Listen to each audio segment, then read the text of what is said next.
So hello everyone, एक नए blog में स्वागत है आपका।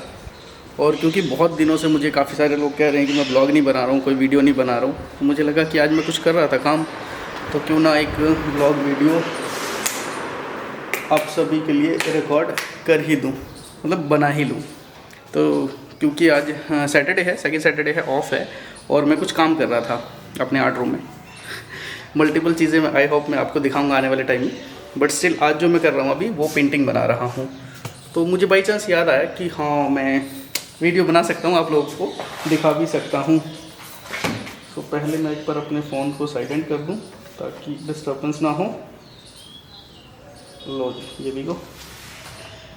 सो आई होप जब हमारे पास कुछ नहीं होता है ना, मैं ये रियलाइज़ कर रहा था कि जब हमारे पास कोई इक्विपमेंट ना हो, हमारे पास कोई ऐसी चीज़ें ना हो जिससे कि हम वीडियो बना सके और ऐसी मूवी मेकिंग कर सके, तो उस टाइम पे हम काफ़ी काम करना चाहते हैं, बहुत कुछ करने की एक ना चाह होती है, ललक होती है हर किसी में।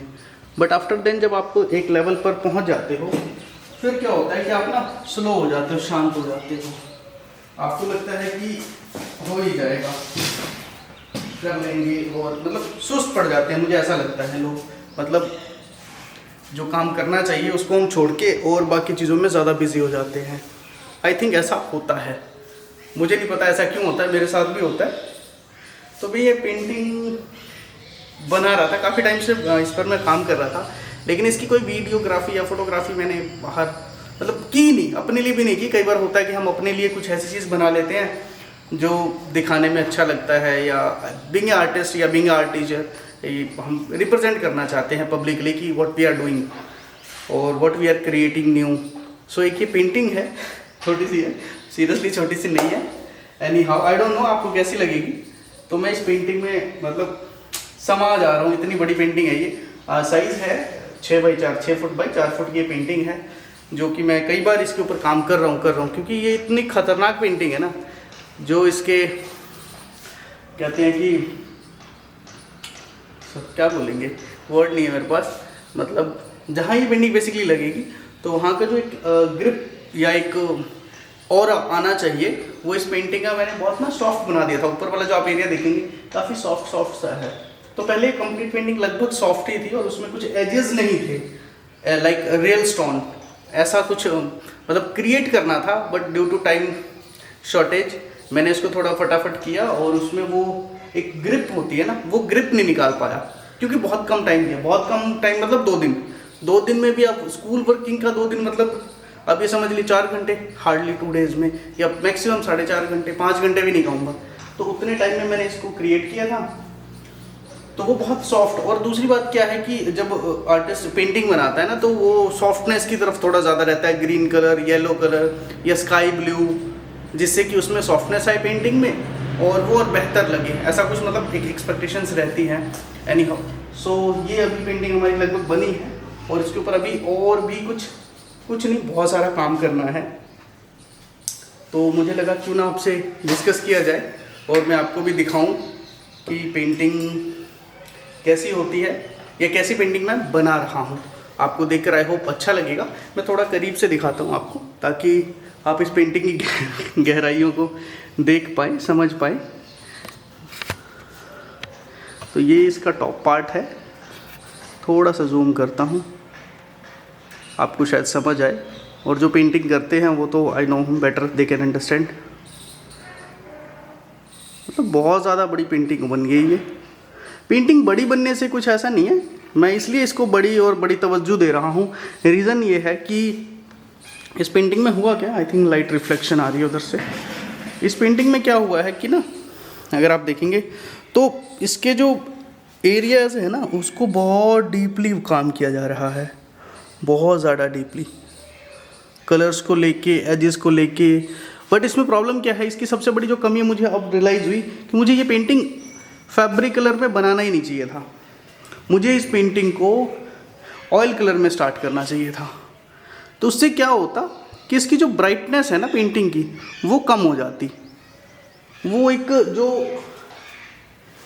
हैवीनेस या डार्कनेस का जो एरिया आता है ना, वो ऑयल कलर में ही आता है। तो नेक्स्ट टाइम जब अगर आप कभी कुछ ऐसा बनाएं जहाँ आपको ऐसा कुछ रियलाइज़ हो, तो इस बात का ख़ास ख्याल रखें कि आप फैब्रिक में ना जाएं, फैब्रिक में ना जाएं। अगर आपको एक्चुअली कैनवस में कोई ऐसी पेंटिंग बनानी है जिसको बहुत सॉफ्ट नहीं दिखाना है, कलरफुल नहीं दिखाना है, एक ऐसा स्टोन स्टम्प, एक पावर दिखाना है, तो वहाँ पर ऐसी पेंटिंग्स को आप ऑयल में जाएं। ऑयल में टाइम लगेगा, नो डाउट, एक्सपीरियंस नहीं है फिर भी आप ऑयल में ही करें, मैं यही कहूँगा। या एक्रेलिक के ट्यूब्स आते हैं आजकल, उसका आप यूज़ कर सकते हैं, ताकि जो शाइनिंग वाला पार्ट है और वो ग्रिप नज़र नहीं आ रहा है ना, क्योंकि मैं बना रहा हूँ नो डाउट, वो देखने में सुंदर है, बट अल्टीमेटली ना ग्रिप का पार्ट होता है, तो वो अगर आपको नहीं मिल रहा है तो आप डेफिनेटली इसको कहीं ना कहीं मिस करेंगे, जो कि मैं मिस कर रहा हूँ। ये वाला एरिया जो स्लाइटिंग रखा है वो एक अलग है, ये वाला एरिया फिर भी मेरे को एक सॉफ्ट स्ट्रक्चर है, ये वाला बिल्कुल बहुत मतलब क्रूड दिख रहा है, बहुत क्रूड, कि इसको तोड़ा गया है पहाड़ को। अब इसके एजेस हैं वो निकालने हैं, बहुत छोटे छोटे एजेस, जिसको देखकर फील आए कि हाँ बहुत एक ऐसा स्टोन है जिसको हम टच करेंगे तो शायद हमारा हाथ कट जाएगा। मतलब वो एक क्रूरपन समझ आना बहुत ज़रूरी है पेंटिंग में, अगर ऐसी कोई आप पेंटिंग बना रहे हैं तो। सो लेट्स सी कि हम इसको और कितना बेहतर बना सकते हैं। Let's try. तो अभी शुरू कर रखी है, तो मुझे लगा एक ब्लॉग चल रहा था काफ़ी टाइम से, बाकी भी चीज़ें मैं कुछ ना कुछ करता रहता हूँ, तो आने वाले टाइम में आप लोगों के साथ शेयर करेंगे, और अपना प्यार ज़रूर बरसाएं, और अपनी तरफ से ज़रूर भी कमेंट करके बताएं कि आपको पेंटिंग कैसी लगी, ताकि आने वाले टाइम में और भी जो चीज़ें हैं उसको मैं बेटर इम्प्रूव कर सकूँ। मे बी आप मुझसे बहुत कुछ सीख सकते हैं। ऑल्दो मेरे पास अभी ये देखिए एरिया है आर्ट रूम, जो काफ़ी बड़ा है। आर्ट का खैर काम मैं बहुत अब कम ही करता हूँ, अलग अलग चीज़ों पे मल्टीपल लेवल पे वर्क में ज़्यादा इन्वॉल्व रहता हूँ, बट फिर मुझे एक ये छोटा सा टास्क मिला था, मुझे लगा क्यों ना आप लोग इसको देखें। मेरे एक ब्लॉग, जो एक ब्लॉगिंग चैनल है, आप लोग जिसको जानते ही हैं बहुत बेहतर तरीके से, तो उसको आप समझ पाए, और ब्लॉगिंग की जो कंप्लेंट है खैर वो भी दूर हो जाएगी, क्योंकि जब ब्लॉग में डालता ही नहीं हूँ तो आपको पता ही नहीं चलता है कि मैंने कोई ब्लॉग बनाया नहीं बनाया, कोई पेंटिंग बनाई, या कुछ और क्रिएटिव क्या कर रहा हूँ, कोई इवेंट हो रहा है, या एक्चुअली में चल क्या रहा है। तो ये भी एक अच्छा ज़रिया है जिससे कि हम कनेक्ट हो सकते हैं पेंटिंग के थ्रू आउट, या फिर कह सकते हैं ब्लॉगिंग के थ्रू आउट। तो लेट्स सी कि ये पेंटिंग जब कंप्लीट हो जाएगी तो आप लोगों के साथ फिर डिस्कस करेंगे। तब तक के लिए बने रहे हमारे साथ, उम्मीद है चैनल पर। शुक्रिया फॉर वॉचिंग दिस वीडियो।